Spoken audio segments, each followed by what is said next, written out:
primo e 5 secondi il sovietico Ugrumov, a 1,23 Giupponi, primo degli italiani, poi sesto il campione del mondo Fondriest a 1,26, settimo il Krikejon, che abbiamo visto, eccolo inquadrato, Krikejon nella scia di Breaking, Krikejon 1,43, lo spagnolo Le Carreta 1,46, poi lo svizzero Jerman a 1,48, Zimmermann, l'altro svizzero, il decimo a 2,06.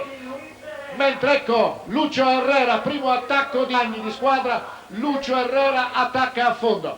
Lucio Herrera che deve recuperare 3 minuti in classifica generale, attacca a circa 17 km dalla conclusione. Comunque Breaking aveva preannunciato quale sarebbe stata la sua tattica. Si sfoghi, mentre vi ricordiamo che Lucio Herrera in classifica generale è 23esimo, il suo ritardo è di 3 primi e 26 secondi.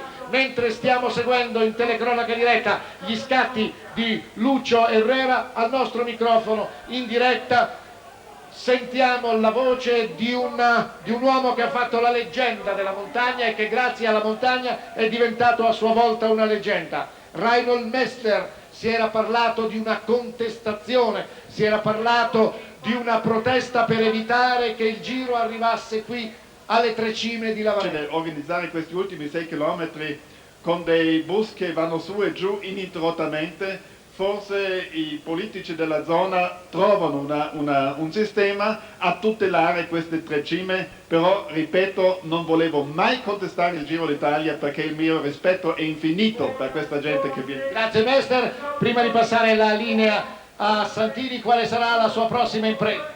Io parto fra poco per attraversare il Bhutan, però non in bicicletta, a piedi. Grazie Messner, linea Giacomo Santini, mentre ripetiamo in testa c'è Lucio Herrera. A dare la battaglia prima affinché il proprio capitano, il proprio scalatore nella squadra potesse avere questo punto di riferimento e potesse soprattutto vedere intanto una andatura elevata che mettesse già all'opera gli avversari. Sono stati curiosamente quasi per fare una beffa, quasi per fare uno scherzo, i velocisti. È stato Paolo Cimini l'iniziatore della fuga dei velocisti, con Van Poppel che gli ha risposto, e poi sono entrati altri velocisti, compreso Rosola, che è andato all'attacco. Questa fuga è stata quella che ha velocizzato la marcia, quindi i corridori oggi sono in anticipo rispetto alle previsioni. Adesso intanto l'immensità della gente, i due tornanti, e manca un chilometro d'arrivo e sembra interminabile.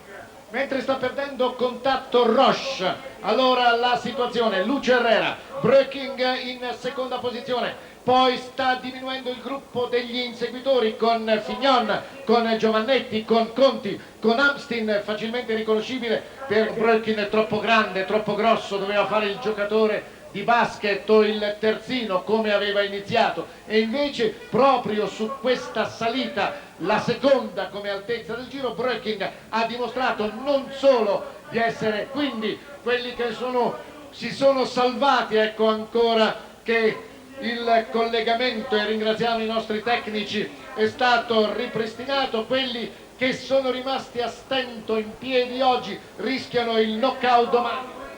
Ma non è da dire questo, perché Situazione sul traguardo, vorremmo sapere se Santini è ancora in linea, se è possibile quantificare il ritardo di Fondriest, di Bugno e di Giupponi. Di un primo e 15 secondi. Quindi Fondriest sta in cronaca diretta, non è più possibile il collegamento,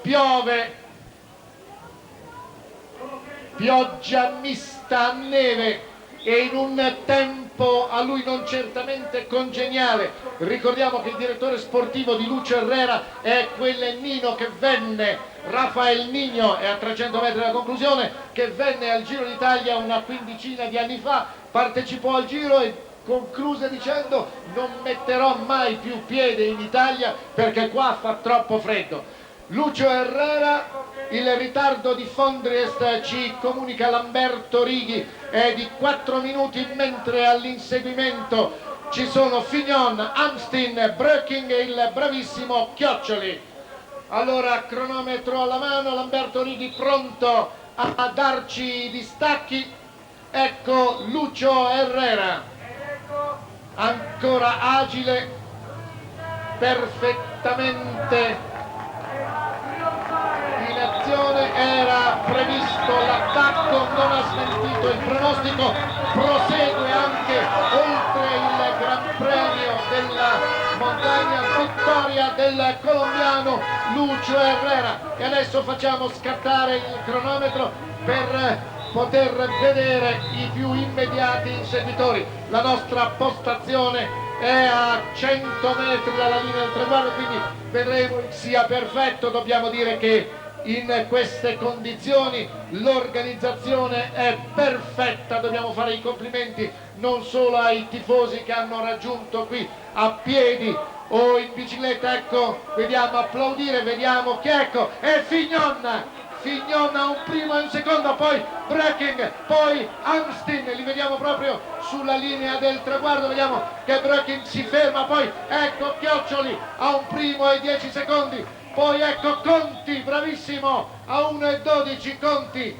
meriterebbe veramente di raggiungere la nostra postazione, eccolo qua, Conti, sempre puntuale ai grandi appuntamenti in salita. Allora la situazione, Lucio Herrera ha vinto, poi Fignon, Breking, Amstin, Chioccioli e Conti, mentre ecco Giovannetti, bravissimo anche il corridore toscano.